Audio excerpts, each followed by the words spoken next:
Save टमाटर चाट का ठेला लगाया करती थी। उसकी सेव टमाटर चाट इतनी स्वादिष्ट और चटपटी होती थी कि सभी लोग उसे खाने के लिए उसके ठेले पर आकर भीड़ लगा लिया करते और गांव में ललिता ही ऐसी अनोखी चाट बनाया करती, इसीलिए कोई भी चाट उसकी बनाई हुई चाट के आगे टिक नहीं पाती। एक रोज वो बाजार में अपना ठेला लगाए चाट तैयार करती है, तभी एक ग्राहक आता है। चटपटी सेव टमाटर चाट भेलपुरी खाई है, कचौरी चाट खाई है, लेकिन यह सेव टमाटर चाट तो मैं पहली बार सुन रहा हूँ। ये ललिता की बनाई स्पेशल चाट है साहब, एक बार खा कर देखिए, मजा ना आ जाए तो कहना। ऐसा है तो फिर चक्कर देखना ही पड़ेगा, मेरे लिए भी लगा दो एक चाट। हाँ बस अभी देती हूँ भाई साहब। ललिता चाट तैयार करती है, कुछ ही देर में उसके ठेले पर लोगों की भीड़ जमा हो जाती है। उस भीड़ को देखकर वो आदमी हैरान रह जाता है। तभी ललिता उसे चाट देती हुई कहती है, ये लीजिए भाई साहब, चटपटी सेव टमाटर चाट, वो भी नींबू मार के। अरे ललिता बहन, हमको भी तनिक चाट दे दो, बिना चाट के अगर हम घर गए तो हमरा वो छोटा सा चिंटू है ना, घर में बवाल मचा दे। ओहो, तुम तो हमेशा ही घोड़े पर सवार रहती हो, और भी ग्राहक है, थोड़ी देर ठहर जाओ, ये लीजिए आपकी चाट। समय नहीं है ललिता बहन, ये पैसे पकड़ो और जल्दी से चाट दो।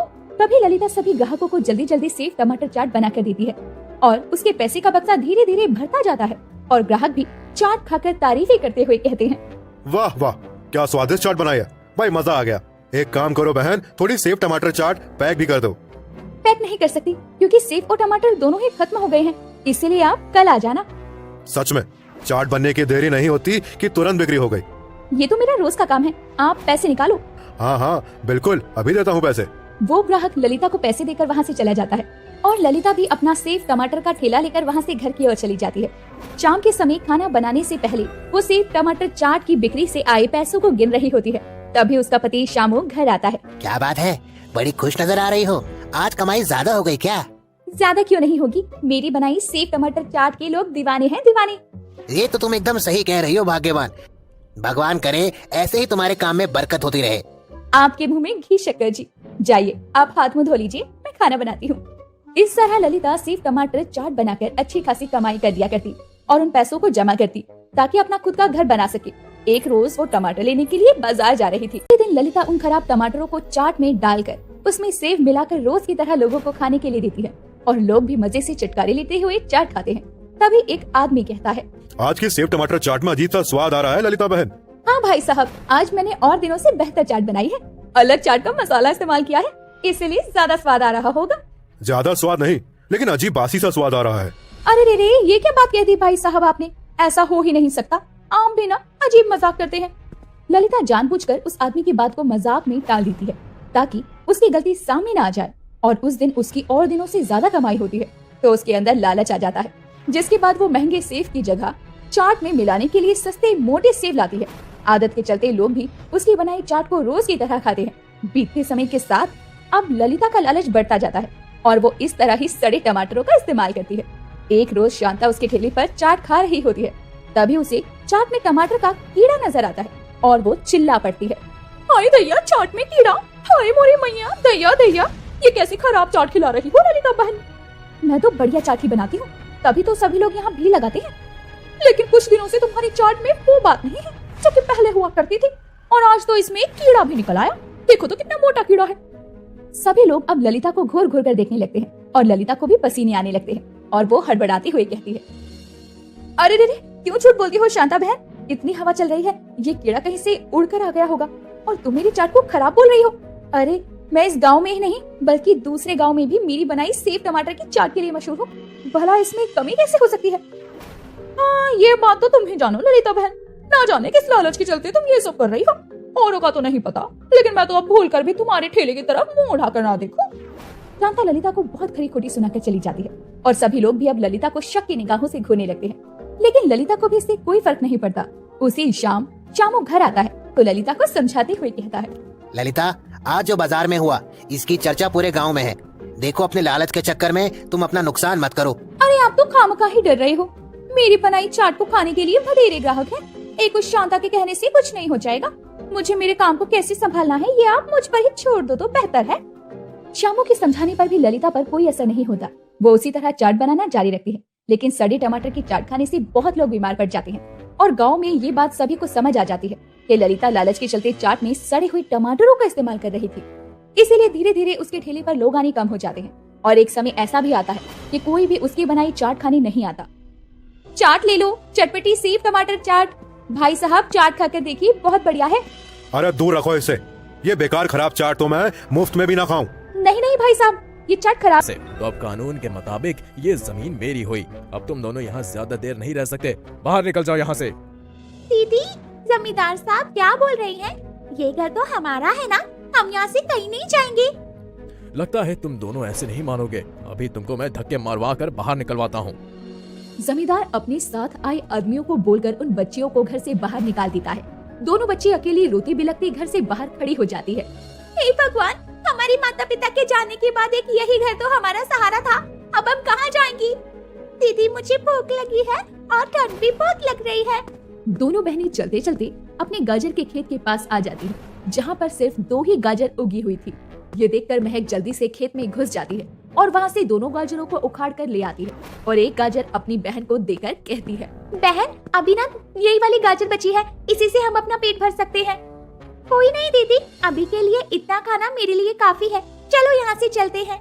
जैसे ही पिंकी गाजर मुंह में रखने वाली होती है, तभी एक बूढ़ी औरत की आवाज आती है, बेटी कुछ खाने को दे दे, बहुत दिनों से कुछ खाया नहीं है, बहुत तेज भूख लगी है, भगवान तेरा भला करेगा। ऐसा कीजिए अम्मा, आप ये गाजर खा लीजिए, हमारे पास इसके अलावा कुछ भी नहीं है। बेटी तेरा मन कितना साफ है, भगवान करे इसके बदले में तेरी सारी इच्छाएं पूरी हो जाए। बुढ़िया ये बोलकर चली जाती है।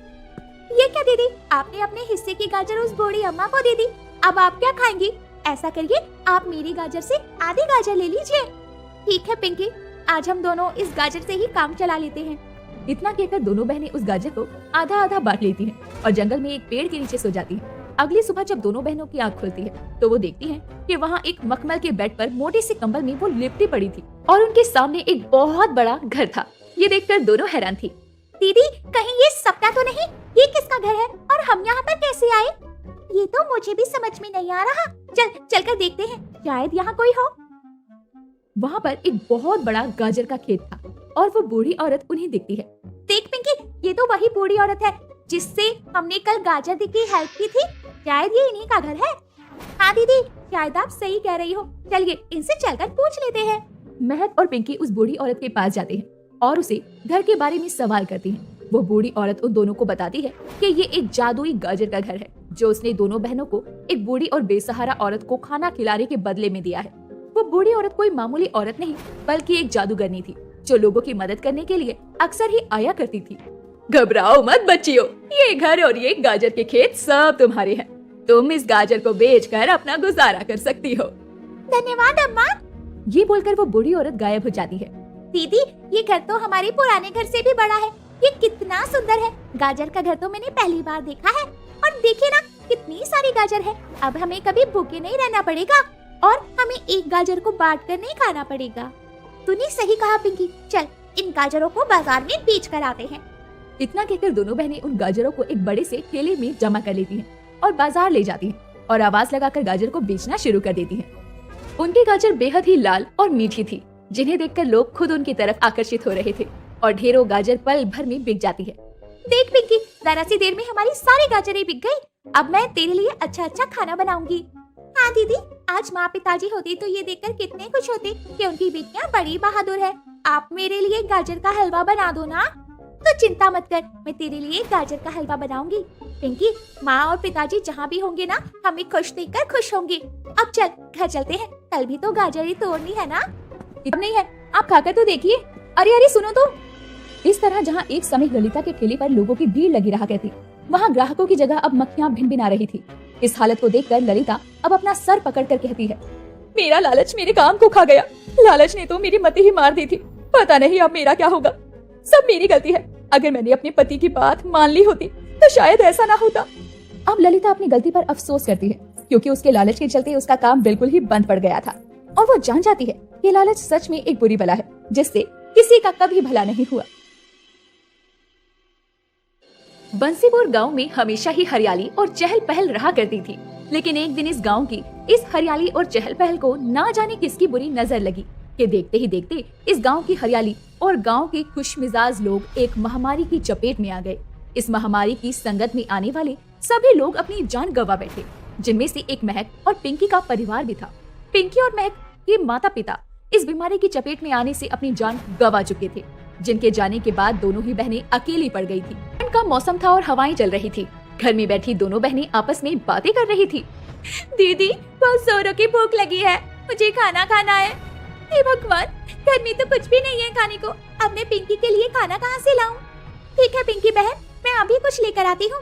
इतना कहकर महक घर से बाहर ठंड में अपनी बहन पिंकी के लिए खाने की तलाश में निकल जाती है और अपनी पड़ोसी से थोड़ा आटा लेकर आती है और अपनी बहन के लिए चूल्हे पर रोटी बनाती है। रोटी बनाते वक्त उसके हाथ भी जल जाते हैं। तभी वहाँ से गुजर रहा जमींदार दोनों बहनों की तरफ देखता है और कहता है, अरे ये दोनों तो हरिया की बेटी है ना, जो अभी कुछ दिनों पहले महामारी की वजह से मर गया। उसके जाने के बाद अब यही दोनों बचे हैं लगता है। अरे हाँ, हरिया के पास तो बहुत सारी जमीन भी थी ना, अब उसके जाने के बाद उसकी जमीन पर किसी का भी हक नहीं है, तो क्यों ना मैं ही उसकी सारी जमीन हथिया लूं। वैसे भी ये छोटी छोटी बच्चियां मेरा क्या बिगाड़ पाएंगी। इतना कहकर हरिया अगले ही दिन जमीन के नकली कागजात बनवाकर दोनों बहनों के घर पहुंच जाता है और उनसे इस घर की जमीन को छोड़कर जाने के लिए कहता है। सुनो दोनों लड़कियों, जल्दी से इस घर से बाहर निकल जाओ, ये जमीन और ये घर मेरा है। ये क्या कह रहे हैं आप जमींदार साहब? ये घर और जमीन तो हमारे माता पिता की है, तो ये आपकी कैसे हो गई? लगता है तेरे बाप ने मरने से पहले तुझे बताया नहीं कि उसने तेरी माँ के इलाज के लिए ये जमीन और घर मेरे पास गिरवी रखवाई थी, और पैसे चुकाने से पहले ही वो दोनों इस दुनिया से चल मंजूर। जमींदार लालच में आकर अगले ही दिन उनकी पुरानी जमीन के कागजात लेकर आ जाता है और दोनों बहनें अपनी माता पिता की यादों से जुड़े उस घर में वापस चली जाती हैं और ये गाजर का घर और खेत जमींदार को सौंप देती हैं। लेकिन जमींदार को ये नहीं पता था कि उसका लालच एक दिन उसे कंगाल कर देगा। कितनी नादान है ये दोनों बहनें, उस बंजर जमीन और टूटे फूटे घर के लिए इतना अच्छी जमीन जायदाद छोड़कर चली गई। अब मैं पहले से भी ज्यादा अमीर हो जाऊंगा। जमींदार अंदर जाकर उस मखमली बेड पर मखमली चादर ओढ़कर सो जाता है। अगली सुबह जब उसकी आंख खुलती है तो उसके मुंह को एक कुत्ता चाट रहा होता है। ये देखकर जमींदार हैरानी से उठता है और अपनी चारों तरफ नजर घुमाता है, जहाँ सिर्फ घने जंगल और खुले आसमान के अलावा कुछ भी नहीं था। हे भगवान, ये सब क्या हो रहा है? वो घर, मखमली बेड, मखमली चादर, ढेर सारे गाजर, और वो ये नहीं हो रहा है। इतना बड़ा गाजर का घर और इतने सारे गाजर, क्या ये सब सच है? अरे माँ, ये तो वाकई में सच है। लेकिन इन गरीब और फटीचर लड़कियों के पास इतना सब कुछ आया कैसे? अरे दीदी देखो, ये तो गांव का जमींदार है, इसे इस जगह के बारे में कैसे पता चला? तो तुम दोनों ने मुझे देख ही लिया। चलो अच्छा है, मैं खुद ही तुम्हारे पास आने वाला था। हमारा सब कुछ तो आप पहले ले चुके हो, अब क्या लेने आए हो यहाँ पर? लेने नहीं बल्कि देने आया हूँ। देने आए हो? लेकिन क्या देने आए हो? तुम्हारे स्वर्गवासी माता पिता की यादों से भरा वो घर और तुम्हारी जमीन के बदले मुझे कुछ और चाहिए। हम अपना सब कुछ देने के लिए तैयार हैं, बस हमारे माता पिताजी वाली यादें और वो जो घर की जमीन है ना, वो हमें वापस कर दो। बताओ उसके बदले तुम्हें क्या चाहिए? ये हुई ना बात, ज्यादा कुछ नहीं, बस मुझे तुमसे ये घर और ये गाजर का खेत ये चाहिए। उसके बाद तुम मुझसे अपनी पुरानी जमीन और घर ले सकते हो। अगर सौदा मंजूर है तो बताओ। जमींदार की शर्त पर दोनों बहनें हैरान हो जाती हैं और एक दूसरे की तरफ देखने लगती हैं। छोटी बहन पिंकी जमींदार से गुस्से में कहती है, नहीं, हम तुम्हें ये सब नहीं देंगे। तुम पहले भी हमसे चालबाजी करके सब कुछ ले चुके हो। क्या भरोसा तुम इस बार भी धोखा देकर हमें यहाँ से भगा दो तो? ऐसा कुछ नहीं होगा इस बार। कानूनी कागजात होंगे जिस पर तुम्हारे मेरे दस्तखत होंगे। ठीक है, फिर कल कानूनी कागजात के साथ में आ जाना। हम अपना सब कुछ तुम्हारे नाम करने को तैयार है। बदले में तुम हमारे माता पिता वाली जमीन और वो घर हमें वापस कर दोगे ना? सौदा मत। इतना कहकर महक और पिंकी अपने गाजर के घर की ओर चल देते हैं और अब हर दिन दोनों बहनें अपने हरे भरे गाजर के खेतों से ढेरों गाजर तोड़ कर लाती और बाजार में बेचती। एक दिन दोनों बहनों की अच्छी कमाई होती है और तभी गांव का जमींदार बाजार में कुछ सामान लेने जाता है और वहाँ पिंकी और महक को गाजर बेचते देख कर कहता है, अरे ये दोनों तो हरिया की बेटियां हैं ना, जिनकी जमीन मैंने हथिया ली थी, लेकिन उनके खेत तो मेरे पास हैं। फिर ये इतनी सारी गाजर कहाँ से लेकर आ रही हैं? कुछ तो लोचा है, पता लगाना पड़ेगा। इतना कहकर जमींदार पिंकी और महक का पीछा करने लगता है और जब दोनों बहनें सारी गाजरें बेचकर वापस घर की तरफ चल देती हैं, तो जमींदार भी उनके पीछे पीछे चल देता है। रास्ते में जाते वक्त पिंकी अपनी बहन से कहती है, दीदी, गाजर का घर है, ये तो बहुत ही प्यारा है, लेकिन मुझे अब भी अपने पुराने घर की याद आती है। वहाँ माता पिताजी की बहुत सारी यादें भी तो थी ना। काश ऐसा हो पाता कि हमारा घर और हमारी जमीन हमको वापस मिल जाती। याद तो मुझे भी बहुत आती है, लेकिन क्या करें, अब हम अपने पुराने घर वापस तो नहीं जा सकते ना। अब जो हमारे पास है हमें तो उसी में गुजारा करना पड़ेगा। काश भगवान कोई ऐसा चमत्कार कर दे कि हमारा घर हमको फिर से वापस मिल जाए। इतना कहकर दोनों बहनें अपने गाजर के घर के पास पहुंच जाती है, जहां जमींदार उनके गाजर की फसल और गाजर का घर देखकर हैरान हो जाता है। ये मैं क्या देख रहा हूँ, मुझे मेरी आंखों पर यकीन ही तो रास्ते में वो एक बड़ी सी दुकान देखती है, जिस पर तरह तरह की चाट बिक रही थी और लोग मक्खियों की तरह वहाँ चाट खाने के लिए लाइन लगाकर खड़े थे। ये देखकर ललिता बड़ी हैरान होती है। हाय दैया, इस दुकान पर तो ऐसे भीड़ लगी है जैसे पैसे देकर चाट नहीं, मुफ्त का भंडारा चल रहा है। वैसे दुकान भी तो कितनी बड़ी है और मैं तो एक ठेले पर चाट बनाकर बेचती हूँ। दुकान खरीदने के लिए तो बहुत पैसे चाहिए। ऐसे ही ललिता खुद से बात करते हुए बाजार की तरफ चली जाती है और टमाटर खरीदने लगती है, लेकिन टमाटर के बढ़े हुए दाम सुनकर वो हैरान रह जाती है और सब्जी वाले से कहती है, हे भगवान, लगता है सारी महंगाई टमाटर पर ही आन पड़ी है। ऐसे तो मैं लुट जाऊंगी। एक काम करती हूँ, अभी 5 किलो टमाटर ही ले लेती हूँ, 2 दिन तक तो वो काम चल ही जाएगा। अब घर आकर ललिता घर खर्च का हिसाब लगाती है तो वो बहुत ज्यादा होता है, जिससे वो सोच में पड़ जाती है। उसे ऐसा खोया हुआ देखकर श्यामू कहता है, अरे कौन से ख्यालों में डूबी हो तुम? यही सोच रही हूँ जी, ये कैसे ज्यादा पैसे कमाऊं, इतने में तो घर नहीं चलने वाला। हाँ, ये तो सही कह रही हो तुम। बढ़ती महंगाई ने जीना दुश्वार कर दिया है। इसीलिए मुझे भी कुछ ऐसी तरकीब निकालनी पड़ेगी जिससे चाट बनाने में लागत कम लगे और आमदनी ज्यादा हो। ऐसा कैसे हो सकता है? माना कि तुम्हारी बनाई हुई सेब टमाटर चाट काफी मशहूर है, लेकिन लागत तो कम नहीं हो सकती ना। इसीलिए तो मुझे कोई जुगाड़ लगाना होगा। समय बीतता है और एक रोज ललिता अपना ठेला लेकर घर लौट रही होती है। तभी उसे एक खेत में टमाटर की फसल लगी हुई दिखाई देती है, तो वो चुपके से खेत में जाकर टमाटर तोड़ने लगती है। जैसे ही खेत का मालिक आता है, वो घूंघट करके वहाँ से निकल जाती है, लेकिन उन टमाटरों में बहुत से टमाटर गले सड़े होते हैं। अरे, ये टमाटर तो आधे से ज्यादा खराब हैं। चोरी करने का भी कोई फायदा नहीं हुआ, लेकिन इनकी चाट बनने के बाद किसी को क्या ही पता चलेगा। और हाँ, मैं इनका इस्तेमाल अब चाट में ही करूंगी।